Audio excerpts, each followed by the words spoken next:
How's it going, everybody? KTV3 here, real quickly with a quick discussion video. So pretty much, what makes a video game underrated?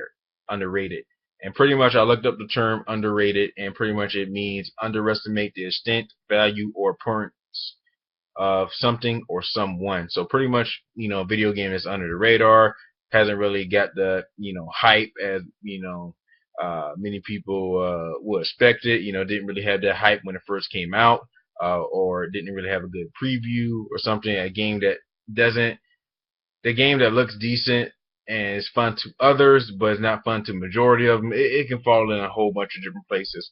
But the one game for me that's pretty much underrated to me to this day is a game that goes by Darksiders. It was pretty much a game about the Four Horsemen, trying to bring peace and try to bring structure back to the earth or the world. And pretty much it's two Darksiders games. The first one deals with the horsemen, one of the four horsemen named War, and the second one deals with one of the four horsemen named Death. And pretty much to me, it's sort of interesting. The gameplay wise, it's like God of War mixed with Legend of Zelda, and of course it has its own different formula to it. So it just isn't just copy and pasting. It just has its own formula to make it unique to itself. Same thing from the second one, which had a lot of RPG elements with different weapons. It shows a little stats, sort of like a third, like a hack and slash version of Borderlands, because pretty much you have the stats of different weapons, of scythes, and you can have a big giant hammer or whatnot, and it shows the stats of the power and speed of it, and it sort of reminds me of Borderlands. Those two games alone is pretty much underrated.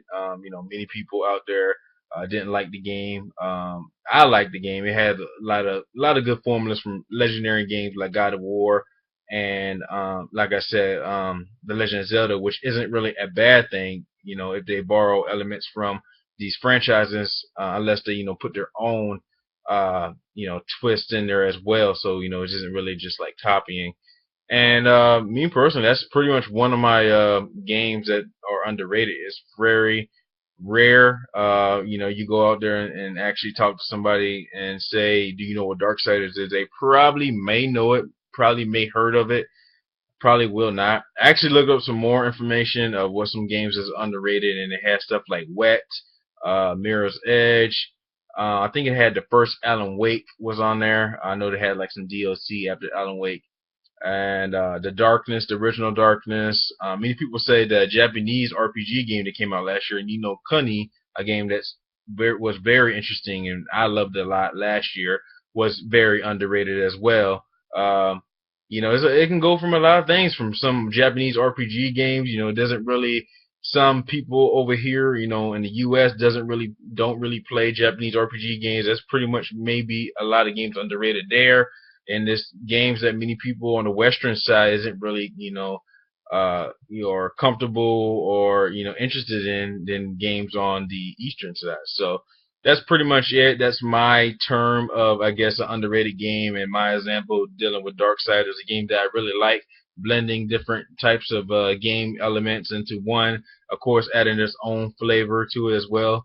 And yeah, that's pretty much it. Let me know what game do you think is underrated, and what to you defines an underrated game.